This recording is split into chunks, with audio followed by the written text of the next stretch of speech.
Stop hating daylight saving time. Yes, I know it can be a bit of a hassle to remember to change all the clocks in your house. And yes, losing an hour of sleep in the spring can be a real pain. But let's take a moment to understand why we do it and what benefits it might bring. Let's unravel its mystery and purpose, and you might just appreciate it a bit more. Daylight saving time, or DST, is more than just a twice-a-year annoyance. It has a history and a rationale that might surprise you. Imagine longer evenings to enjoy outdoor activities, more daylight after work to go for a jog, or simply more time to bask in the sun. Sounds appealing, right? Alright, let's start with a quick history lesson. The concept of adjusting our clocks to make better use of daylight isn't new.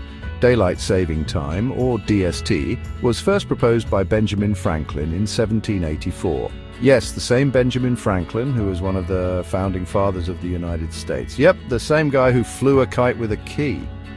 Franklin suggested that by shifting our schedules to make better use of daylight, we could save on candle usage. Franklin thought we could save candles by making better use of daylight. His idea was more of a whimsical suggestion rather than a serious proposal, but it planted the seed for future consideration. Fast forward to 1916, when Germany became the first country to officially adopt DST during World War I to conserve fuel.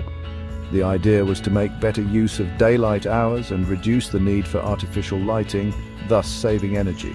Soon after, other countries, including the US, jumped on the bandwagon. The practice was seen as a way to support the war effort by conserving resources. So what's the deal with changing the clocks?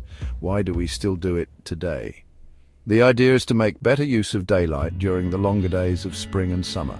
The idea is to spring forward in the spring, giving us an extra hour of evening daylight. This means more time for outdoor activities, which can be great for our health and well-being. Giving us an extra hour of evening daylight. Imagine all the things you can do with that extra hour of sunlight in the evening.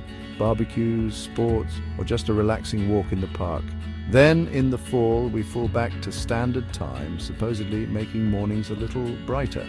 This shift is intended to make better use of the daylight during the shorter days of fall and winter, supposedly making mornings a little brighter.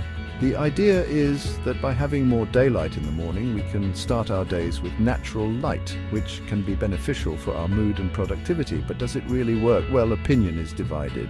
Some people love the extra daylight in the evening, while others find the time change disruptive.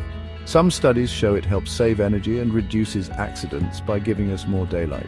The idea is that with more daylight in the evening, we use less artificial lighting and can reduce our energy consumption. Others argue it's just a big inconvenience. The time change can disrupt our sleep patterns and daily routines, leading to a period of adjustment that some people find difficult. Love it or hate it, DST is a quirky tradition that's here to stay. It's a practice that has been around for over a century and continues to be a topic of debate. So next time you change your clocks, remember, it's all about making the most of that precious daylight. Whether you see it as a benefit or a nuisance, DST is designed to help us make the most of our daylight hours. And maybe, just maybe, you won't grumble quite so much. Thanks for watching. We hope this video has shed some light on the reasons behind daylight saving time. Don't forget to like, share, and hit that follow button for more fun facts. Stay tuned for more interesting insights and historical tidbits.